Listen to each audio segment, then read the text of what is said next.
सोहनपुर गांव में रामलाल नाम का एक लकड़हारा रहता था। वो अपनी जीविका चलाने के लिए गांव के पास के ही जंगल से रोज लकड़ियां चुनता और उन्हें बेचकर कुछ पैसे कमा लेता था। इसी तरह उसका गुजारा चल रहा था। कुछ दिनों के बाद रामलाल की शादी हो गई। उसकी पत्नी बड़ी खर्चीली थी, इसलिए अब उतनी लकड़ियों को बेचकर घर चलाना मुश्किल हो गया था। ऊपर से रामलाल की पत्नी कभी नए कपड़े खरीदने के लिए तो कभी किसी दूसरी चीजों के लिए रामलाल से बार बार पैसे मांगती थी।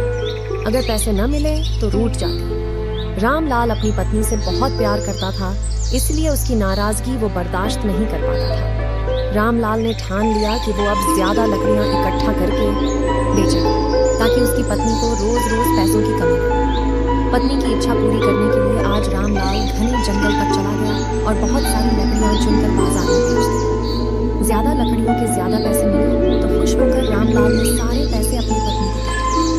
अब रोज रामलाल ऐसा ही करने लगा। देखते ही देखते उसके मन में लालच इतना बढ़ गया कि उसने धीरे धीरे पेड़ काटना भी शुरू कर दिया। पेड़ काटने से और ज्यादा लकड़ियां हो जाती थी और उसे अधिक दाम मिलने लगे। लकड़हारा हर हफ्ते एक पेड़ काटता और लकड़ियां बेचकर मिलने वाले पैसों से अपनी पत्नी के शौक पूरे करता। अब पैसे ज्यादा आ रहे थे तो घर भी अच्छे से चल रहा था। धीरे धीरे रामलाल ने पैसों को जुए में लगाना शुरू कर दिया। जुआ खेलने की लत ऐसी लगी कि रामलाल एक मोटी रकम इसमें हार गया।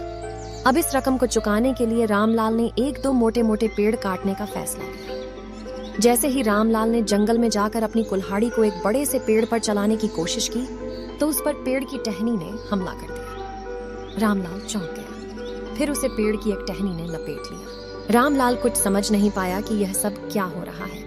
तभी पेड़ से आवाज आई, मूर्ख, तू अपने लालच के चक्कर में मुझे काट रहा है।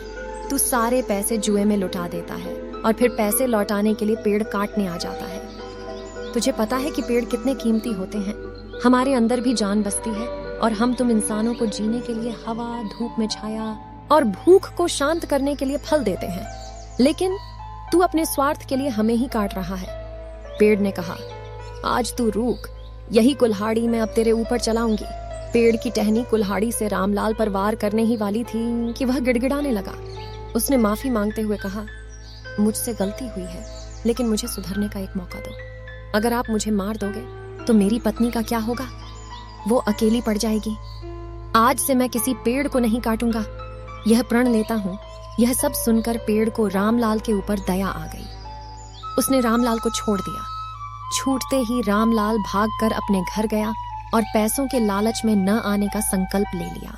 प्यारे दोस्तों, इस कहानी से हमें यह सीख मिलती है कि हमें लालच में आकर पर्यावरण के साथ खिलवाड़ नहीं करना चाहिए। हमें ऑक्सीजन पेड़ से ही मिलती है। इन्हें काटकर हम खुद अपने जीवन में संकट को ला रहे हैं। कहानी आपको कैसी लगी कमेंट कर जरूर बताएं और हाँ, हमारे चैनल को सब्सक्राइब जरूर करें। धन्यवाद।